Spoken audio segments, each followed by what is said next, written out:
Hello and welcome to HWRD.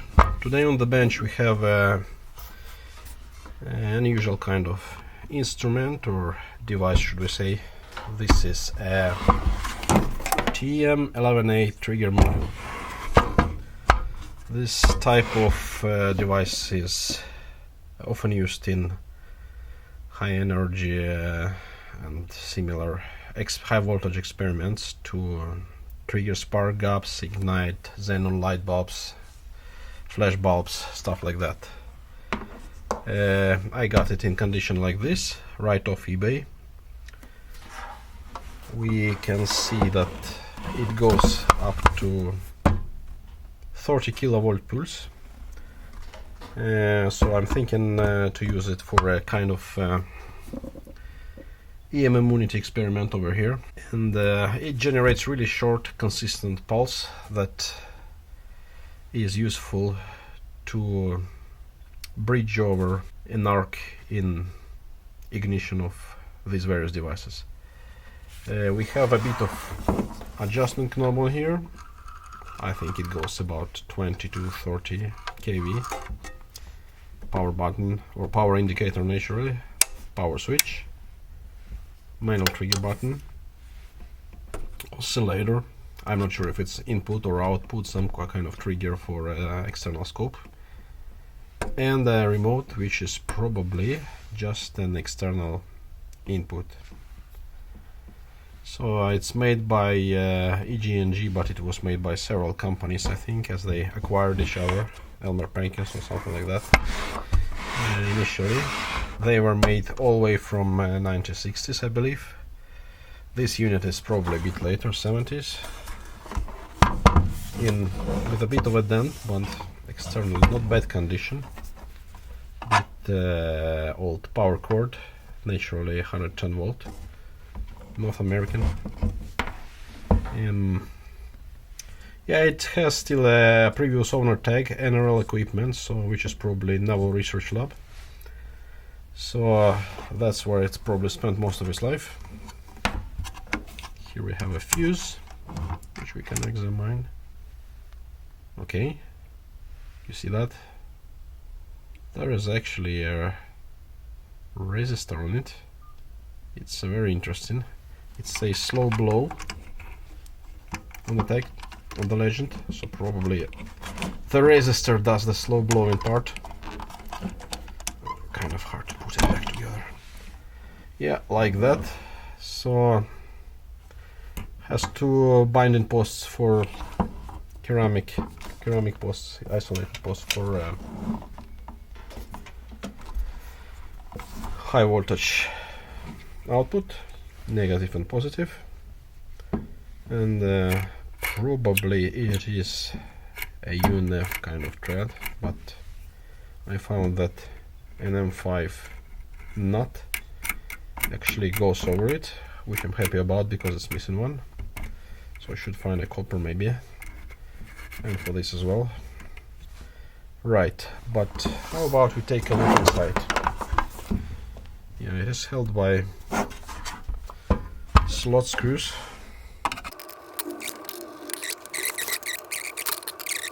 Okay, let's see what's on the inside. Right, you see that. So what do we have on here?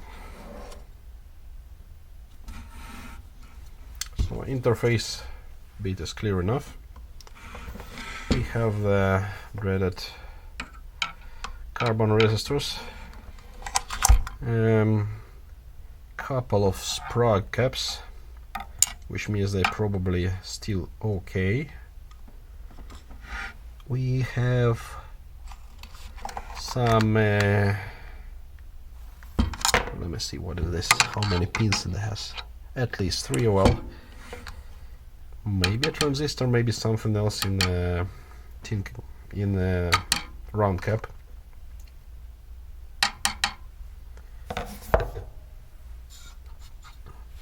We have a couple transformers on here, which could well be from power supply, and we have EG&G on impulse transformer. So doesn't look super advanced. I don't have any schematics for it, but it is simple robust construction, so if something obviously damaged should be easy enough to diagnose. Though of course I'm a bit hesitant to working on this live. Yeah, so we have here an indication for wiring over 115 VAC to 230 VAC, if you can see that. Let me show you that.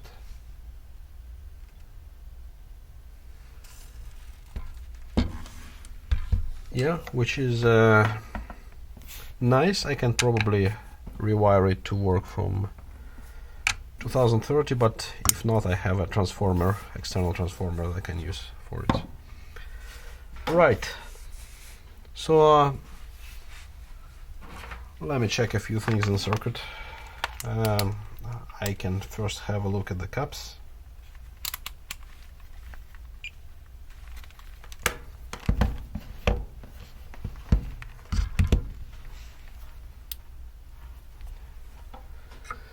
Doesn't say that much in circuit, but 1920 micros, and the nominal is 12 at 450. So 15 here. Yeah, it's not super promising, though naturally you can't be quite sure with in-circuit measurement, but for safety's sake I might be worth to pull one end and measure it properly. This round can be actually an SCR, although I'm not quite sure about it. We have also a few diodes and some smaller coil here, which I'm not quite sure what it relates to. You know, before that I actually tried building my own circuit, which you can see here. I'd use Exita's own impulse transformer, an SCR, and a few passives to govern the circuit and do bleeders and stuff. And it worked okay, though SCR sometimes wasn't firing on trigger input, and I'm not sure about the quality of the pulse. I think it's has substantial jitter with this simple implementation, and really not that precise with the pulse shape and the duration, but it worked sort of. So my next step gonna be rechecking the caps.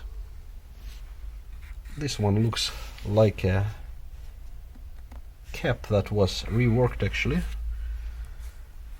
changed, has a manual inscription in it, 25 microfarads, 600 volt DC. Let us have a look what kind of beast you are.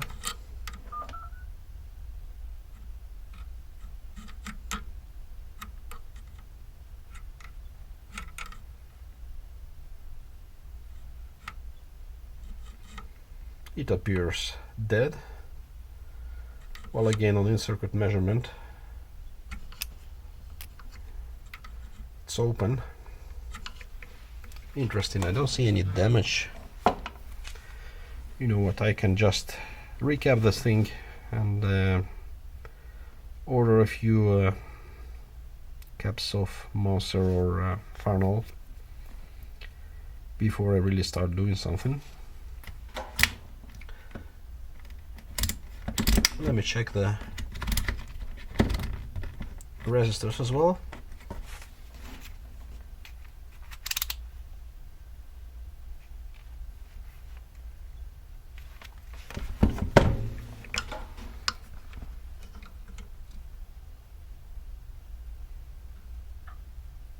One meg sounds plausible. 65k over this. 162k. You know, it's all in circuit measurement, doesn't say much, but you know, you will see obvious things like when something is open. Yeah, so probably a good thing I open it to have a look, because I'm not sure it's going to work right away. Well, I guess we'll see how it does in the next episode after I get my spares and recap this.